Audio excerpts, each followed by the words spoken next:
Welcome to Standard Chartered Money Insights, a podcast series by Standard Chartered Bank that brings you market views and insights on the go. Hello everyone, it is Tuesday the 21st of September in sunny Singapore. We've started the week with a strong risk-off tone on US taper concerns and Hong Kong property stock woes with the FOMC meeting looming.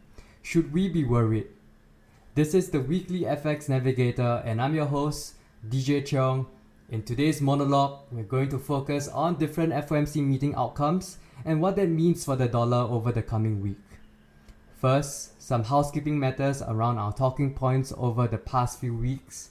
We've highlighted that it wasn't wise to write off a tapering announcement just yet. Markets have come to this realization and are starting to revise their narrative as we head into this week's FOMC meeting. We've also talked about gold and how the precious metal will struggle for upward momentum as nominal and inflation-adjusted yields move higher. Our idea has played out so far with gold falling from 1800 to a low of around 1740, a move exceeding 2.5%. Moving along, recent market developments have been a tad worrying amid a busy week ahead. We also have a number of Asian markets out on holiday, so thinner liquidity is also something to be mindful of. For one, we have a number of key events other than the FOMC meeting to monitor. Canadian and German federal elections are some of them.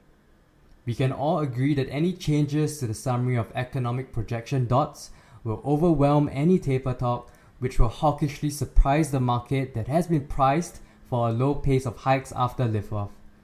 The trade then has been to position for dollar resilience as we head into the FOMC meeting and see how it goes afterwards. What I'll do next is list out some scenarios for you guys to think about. So firstly, a hawkish outcome would include the FOMC signaling a tapering decision at the next meeting and amending the timing of hikes as seen in the dot plot.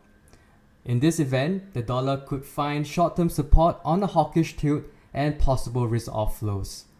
On the dovish side, the Fed could reiterate how inflation remains transitory. They could also keep forward guidance on rates or asset purchases unchanged. Fed Chair Powell could also remain vague around the potential thresholds for a rate lift-off. If this scenario plays out, and assuming other catalysts behave, then we should see the dollar pair recent gains if markets breathe a sign of relief. Having said that, we believe dollar gains will likely be kept by the Fed's average inflation targeting policy. Now, because positioning looks different now compared to when we first gave an update around the dollar and the dollar smoke framework a few weeks back, the risk reward is now skewed towards dollar downside if the FOMC meeting disappoints expectations. In that respect, we are keeping a close eye on Aussie dollar as the disconnect between iron ore prices is narrowing. Positioning is also looking extremely short on this end, as seen by CFTC data for both asset managers and leverage funds. Obviously, domestic COVID-19 developments within Australia will complicate matters, but we believe the pair could likely find support at around 71 to 72 cents against the dollar. More on that next week. And that marks the end of today's podcast. We're keeping things shorter today, given the flux of market catalysts that could drastically and quickly shift the landscape.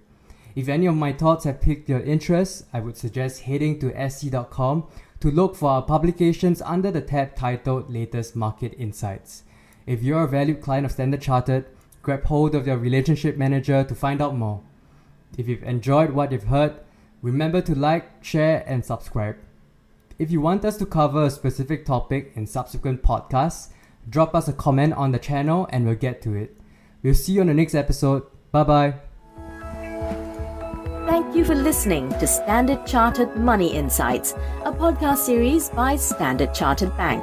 For more details on the latest market insights, subscribe to Standard Chartered Money Insights.